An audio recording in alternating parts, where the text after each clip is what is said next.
Good morning, Alex and friends. I'm Grace. Today is Monday, July 28th, 2025, and you're listening to Alex's News.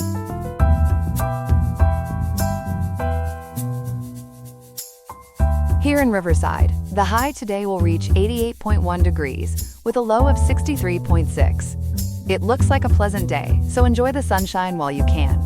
Coming up, we'll be delving into the intricate details of a major trade agreement between the United States and the European Union. We'll examine what this significant deal involves for both sides. Additionally, we'll discuss the potential implications of new tariffs from President Trump and what they could mean specifically for American consumers and their wallets. All these stories and more are coming up on Alex's News. Stay tuned.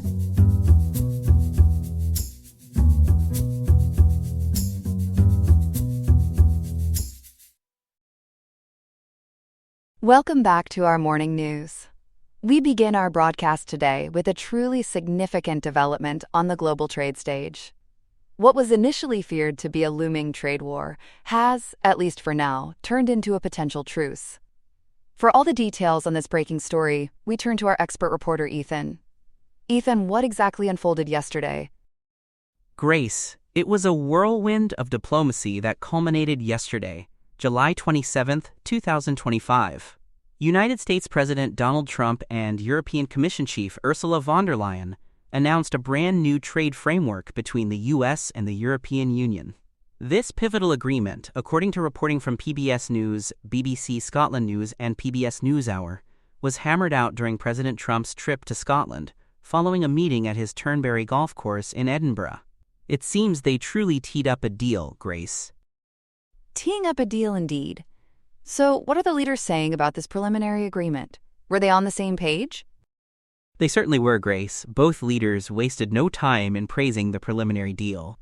President Trump, according to PBS News and BBC Scotland News, described it with his characteristic flair, calling it a good deal for everybody, a giant deal, and even the biggest deal.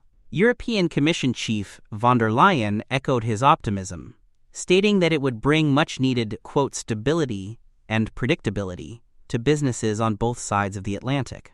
It sounds like they are hoping to create smooth sailing across the pond. Stability and predictability are definitely welcomed words in the business world. Now, Ethan, this agreement comes just days before a critical deadline. Can you explain the urgency behind this deal? Absolutely, Grace. The timing here is incredibly tight. This framework was struck just 4 days before an August 1st deadline. That date loomed large with the very real threat of potentially much higher U.S. tariffs, such as a previously threatened 30% levy on European exports. As PBS News and BBC Scotland News had noted, such a scenario could have sent shockwaves through global economies. It seems they managed to dodge a bullet, or perhaps a 30% tariff bullet at the very last moment. That certainly puts things into perspective. So let us get down to the brass tacks. What are the specifics of this new tariff structure? What are we looking at for most goods? And are there any exceptions?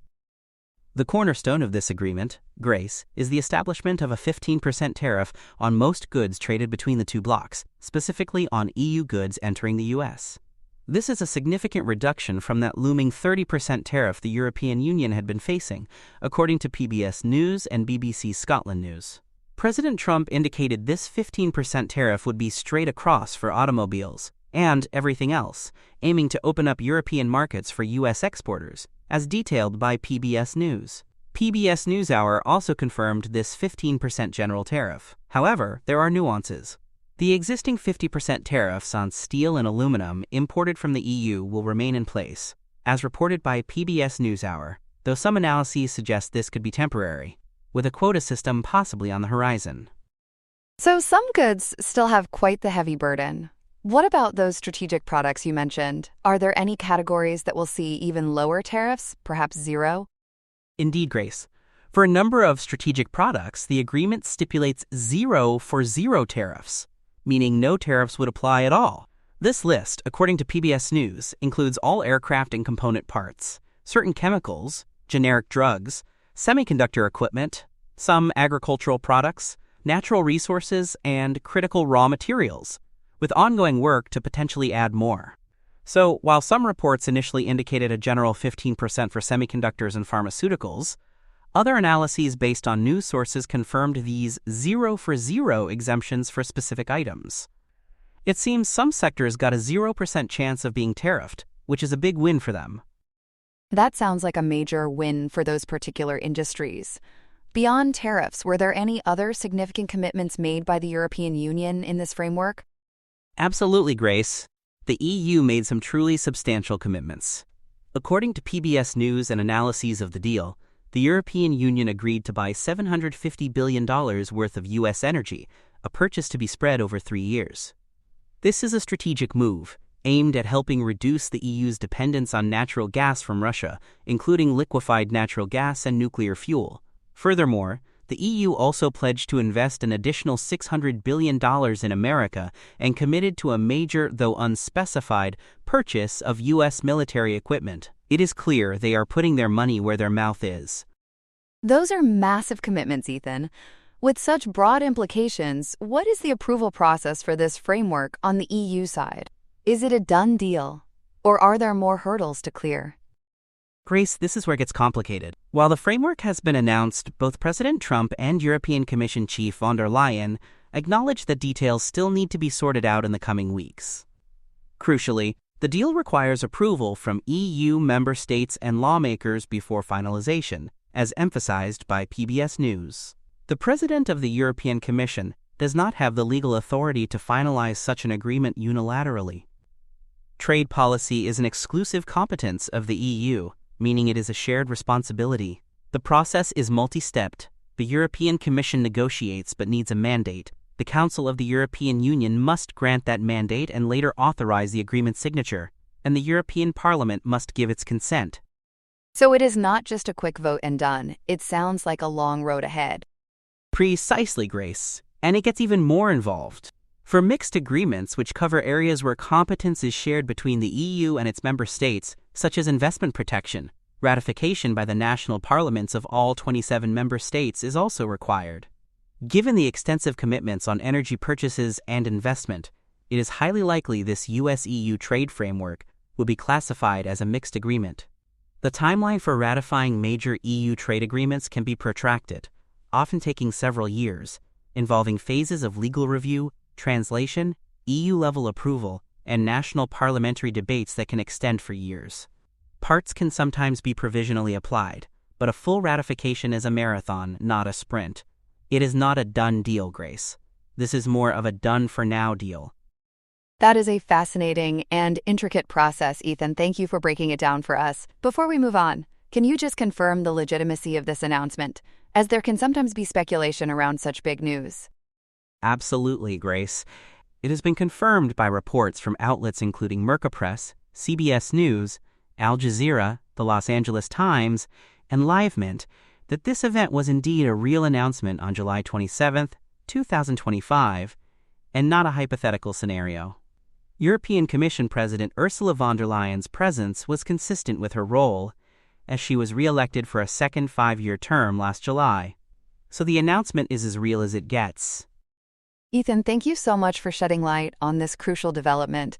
It sounds like this trade framework will be a topic we follow closely in the coming months and years. My pleasure, Grace. And that was our first story of the morning.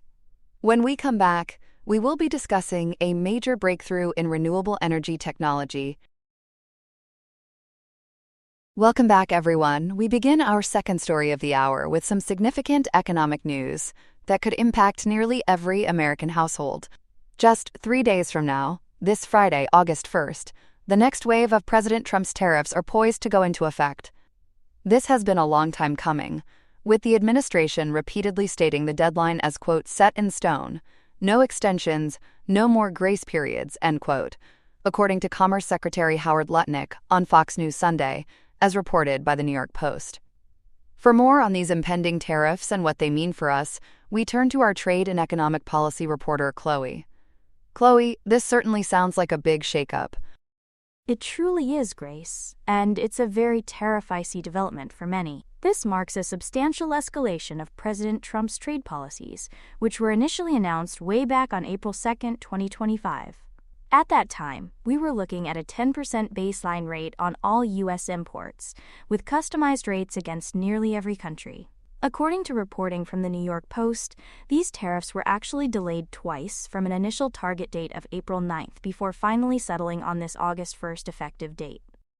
So what exactly are these new tariff rates going to look like, and how do they differ from what we've seen before? Well, Grace, the new baseline tariff rates are expected to range significantly, from 15% all the way up to 50%. As Yahoo News highlighted today, quote, tougher partners, end quote, will definitely be facing those higher rates. This is a substantial jump from that original 10% baseline we saw announced in April. This period leading up to the deadline has seen a flurry of intense negotiations. Let's start with Europe. We heard about a major development with the European Union over the weekend. What can you tell us about that trade agreement? Yes, Grace, a huge one. On Sunday, July 27th, President Trump and European Commission President Ursula von der Leyen announced a framework for a trade deal after talks at Trump's golf club in Turnberry, Scotland. As detailed by Yahoo News and further elaborated by Gemini 2.5 flash reports, this agreement is specifically designed to avert a much more severe escalation of tariffs that could have seen duties as high as 30% on EU goods by August 1st. Under this new US-EU agreement, a 15% baseline tariff rate will apply to the, quote, vast majority, end quote, of EU goods imported into the US. Von der Leyen explicitly confirmed this rate would cover critical sectors like cars, semiconductors, and pharmaceutical goods. So 15% for those key sectors.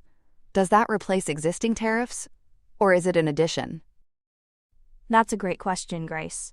According to Gemini 2.5 Flash, this 15% is intended as a, quote, clear ceiling, end quote, and will not be added to pre-existing tariffs. In fact, it represents a reduction for sectors like automotive, which faced a potential 27.5% or even 30% tariff. However, it's crucial to note that European cars will still face an overall 27.5% tariff. This includes the new 15% baseline, plus a pre-existing 2.5% tariff, and an additional 10% reciprocal tariff. Also, Grace, existing 50% tariffs on European steel and aluminum are not covered by this new agreement. Interesting. And what about any concessions from the EU in return for this deal? The European Union has committed to significant financial pledges in return for accepting that 15% tariff. According to Gemini 2.5 Flash and Gemini 2.5 Pro, they've pledged to purchase $750 billion worth of U.S. energy products like natural gas, oil, and nuclear fuel, plus an additional $600 billion in investments in the U.S. However, Grace, as of today, July 28th, public details regarding the specific nature and binding mechanisms of these commitments are quite scant. This lack of clarity is particularly noted given a similar, quote, investment, end quote, pledge in the U.S.-Japan trade deal, which Japan later clarified was primarily composed of loans and loan guarantees rather than direct capital investment. The EU's energy purchases have even been described as, quote, legally non-binding, end quote, by Gemini 2.5 Pro. A lot of moving parts there. What has been the reaction to this US-EU deal? Reactions have been quite mixed, Grace. Italian Prime Minister Giorgia Meloni called it, quote, positive, end quote, and German Chancellor Friedrich Merz deemed it, quote, sustainable, end quote. However, some European industry groups have expressed concern, stating it, quote, sends a fatal signal to the closely intertwined economies on both sides of the Atlantic, end quote, according to Yahoo News. On the flip side, companies like Heineken welcomed the deal, and semiconductor company ASML saw its shares rise due to potential zero tariffs on semiconductor equipment. Shifting our focus to Asia, there's also news regarding China. Are we expecting an extension of the tariff truce with Beijing? Yes, we are, Grace. According to the South China Morning Post, as reported by Yahoo News, Beijing and Washington are expected to extend their tariff truce by another 3 months. This extension is anticipated during trade talks that began today, Monday, July 28th, in Stockholm. The current truce was set to expire on August 12th. To help facilitate these talks and secure a potential meeting with President Xi Jinping later this year, President Trump has reportedly frozen restrictions on technology exports to China, advising the U.S. Commerce Department to avoid, quote, tough moves, end quote. Beyond the EU and China, have there been other notable trade agreements or shifts in policy? Absolutely. The Trump administration has reached preliminary trade deals with the United Kingdom, Vietnam, Indonesia, and the Philippines, according to the New York Post. But it's not all about new deals. Trump has also suggested he may impose threatened 35% levies on Canadian goods not covered by the U.S.-Canada-Mexico trade agreement, as Yahoo News and Claude Sonnet 4 analysis have noted. The New York Post also highlighted Trump's use of tariffs in geopolitical matters, including threatening to halt trade negotiations with Cambodia and Thailand over a border dispute, and threatening 100% secondary tariffs on Russian oil if Russia doesn't make a deal with Ukraine. So, a broad use of tariffs as a policy tool. Now, Chloe, let's talk about the potential economic impact. Commerce Secretary Howard Lutnick made some bold revenue projections regarding these new tariffs. What did he say? Lutnick projected that these new tariffs could generate between $700 billion and $1 trillion in annual revenue for the U.S. He suggested this massive sum would fund policies like no taxes on tips, overtime, or Social Security, with what he claimed would be, quote, minimal impact on product prices, end quote. This was reported by the New York Post and Gemini 2.5 Flash. However, Grace, his optimistic assessment is met with significant skepticism from other economic analyses. And what are those other analyses suggesting about revenue? They're much lower, Grace. The Penn-Wharton budget model projects that the tariffs could raise $5.2 trillion over 10 years on a conventional basis, which is $520 billion annually. But this drops to $4.5 trillion, or $450 billion annually, when accounting for negative economic effects. The Tax Foundation estimates a federal revenue increase of $171.1 billion in 2025, and the Congressional Budget Office projected an even lower increase in tariff revenue that would reduce total federal deficits by $2.8 trillion over 10 years, averaging $280 billion annually. So, a considerable difference from Lutnick's figures, as Gemini 2.5 Flash has detailed. And what about the impact on us, the consumers? Will we really see minimal impact on prices, as Lutnick suggests? Unfortunately, Grace, Lutnick's claim of, quote, minimal impact on product prices, end quote, is largely refuted by economic analyses. The Budget Lab at Yale estimates that the 2025 tariffs will lead to a short-run increase in consumer prices of 2.0%, equivalent to an average income loss of $2,700 per household in 2025.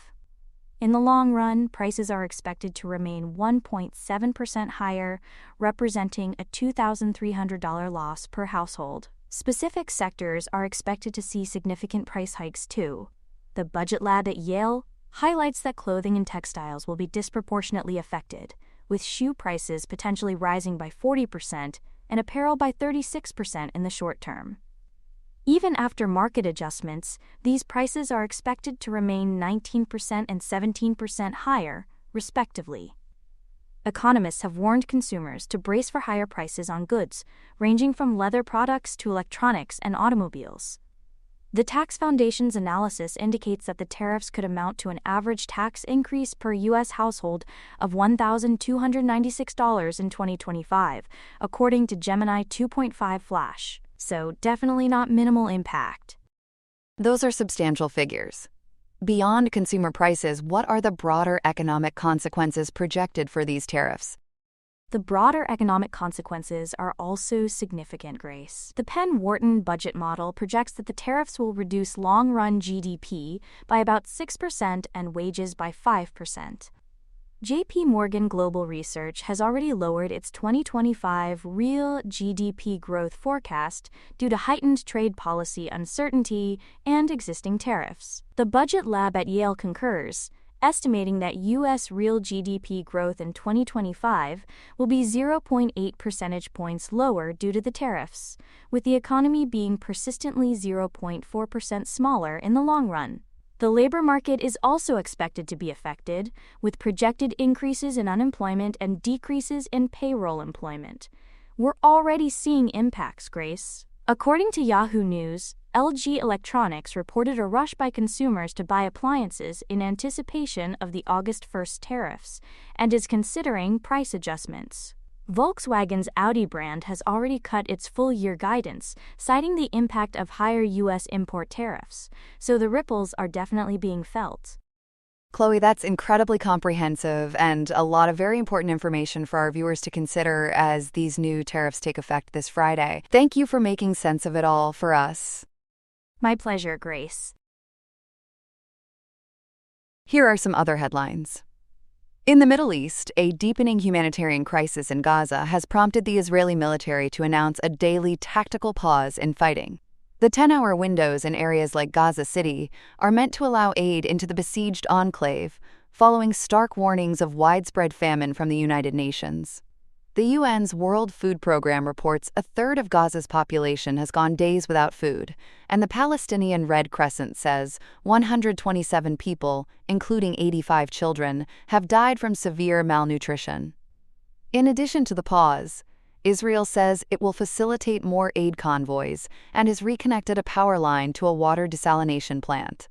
However, critics, including UN officials, say the measures are just a drop in the ocean compared to the immense need. Hamas has characterized the move as an attempt by Israel to improve its international image, rather than a genuine effort to save lives. The war began after Hamas's October attack that killed 1,200 people in Israel. The subsequent Israeli offensive has led to over 59,700 Palestinian deaths, according to Gaza's health ministry. Here in the U.S., former Transportation Secretary Pete Buttigieg is urging the Democratic Party not just to rebuild but to reimagine itself. He warns against simply, quote, taping the pieces together from before the Trump administration, arguing the old status quo was already failing many. Buttigieg says it's wrong to burn down an institution like the Department of Education, but also wrong to assume it was perfect in 2024. Following the party's recent election loss, he's stressing the need to connect with voters in new ways and on new platforms, even mentioning popular podcasts like The Joe Rogan Experience. His recent high-profile appearances in Iowa and Michigan are fueling speculation that he's paving the way for a future run for governor in 2026 or president in 2028. Across the pond, European health organizations say the EU has prescribed a bitter pill. The European Commission is cutting off key operational funding for non-governmental health groups in its 2025 EU4 health budget, a program born from the COVID-19 pandemic. The shift to only funding specific, short-term projects has forced many groups into survival mode, with the European Public Health Alliance cutting its staff by 40%. The Commission cites budget restructuring and a €1 billion diversion to support Ukraine. But critics, including members of the European Parliament, warn that sidelining these public health watchdogs will allow private commercial interests to fill the policy vacuum. And finally, the European Union is getting ready to unfriend disinformation online. A sweeping new regulation taking full effect in October will require all political advertising to be clearly labeled, disclosing who paid for the ad and how much they spent. The rules also ban targeting based on sensitive data like political opinions, but the crackdown is causing some of tech's biggest players to log off. Both Meta and Google have announced they will stop running all political and social issue ads in the EU, citing, quote, legal uncertainties. The move comes as the EU ramps up its fight against foreign interference, with 81% of EU citizens saying they view disinformation as a problem for democracy. That's all we have for now. Today's episode was made by Alexander King with Claude Sonnet 4.0, Gemini Pro 2.5, Gemini Flash 2.5, and Google Cloud Text-to-Speech. I hope you have a great day. I'll see you tomorrow, Alex.